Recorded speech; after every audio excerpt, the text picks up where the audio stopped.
Good job. Okay, now go forward.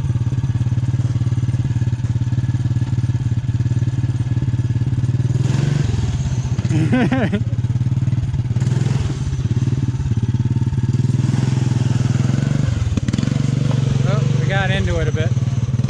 Hello and welcome to my build compilation video. This is the 9 horsepower gas-powered Duramax Ford F-150 custom drivetrain with a 6-speed rear end with reverse.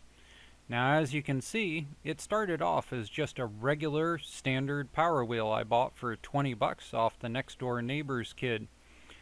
And as you can see here, still battery powered. Now, that ended up getting mated onto the top of a lawn tractor frame, but not after a significant amount of modification. Now, this is the Duramax motor that was put into it. Along with this Duramax, we converted it over to a Stage 1 racing kit that you usually use for a Predator motor. You can see it here. Now, all of this is covered in my build video series that is on my YouTube channel, Redneck Computer Geek. Now, we tore it all down, and then, of course, you started matching up tires first, because obviously tires are more important than whether the engine fits. And that resulted in 3 different tire upgrades. Now, here we are taking apart the entire donor chassis. The big thing about this is that the chassis ends up needing to be shortened by almost 11 inches total. The rear transmission is actually fully removed and turned 90 degrees. On top of that, it's rotating the wrong direction, and later on in the video you'll see that we actually re-weld the gear ratios inside to make it so it fits correctly. Now, unfortunately, this thing just did not want to come apart. It's about 25 years worth of rust.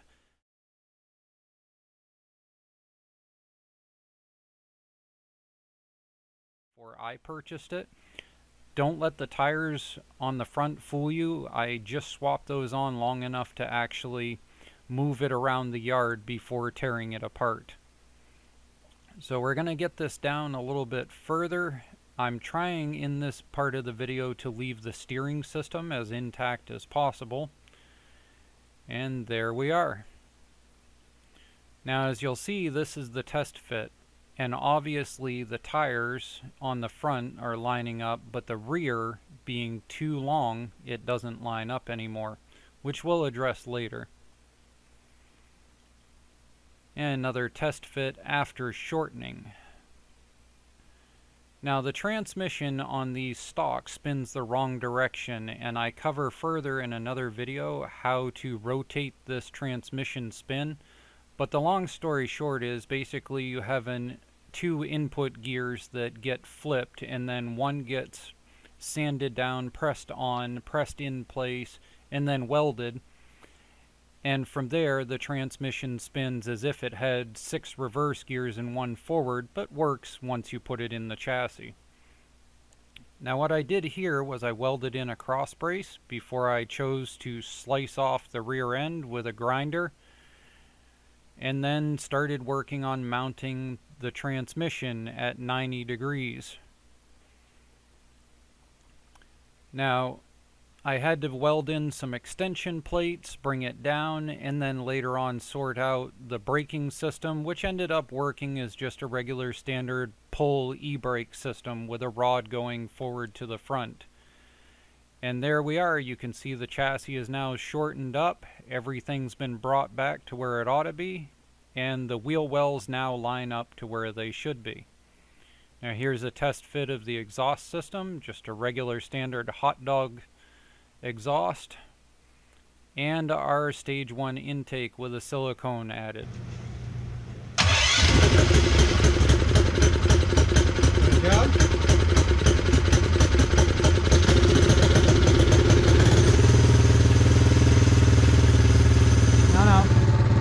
Alright, go ahead and give her some throttle. And just keep going up and down with it.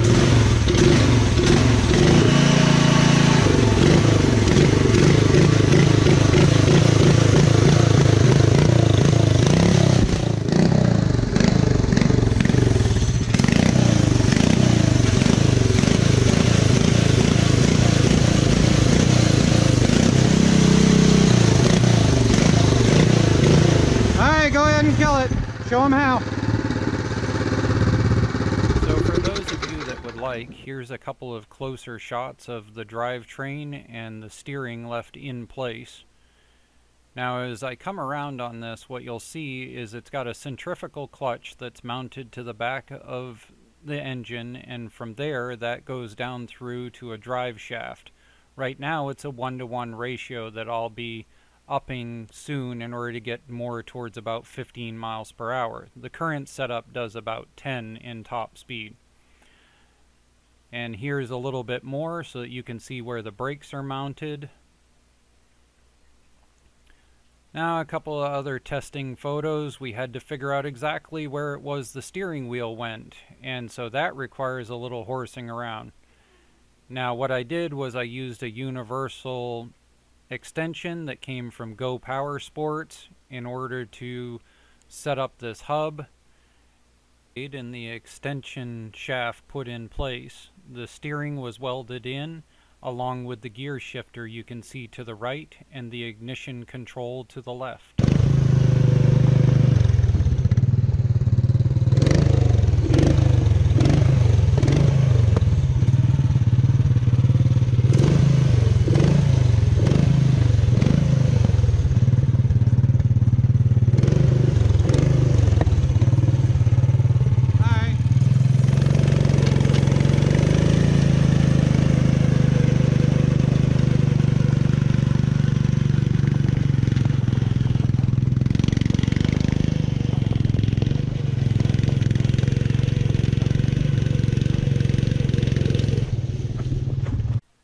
Now keep in mind this is merely a test drive video in order to shake the bugs out.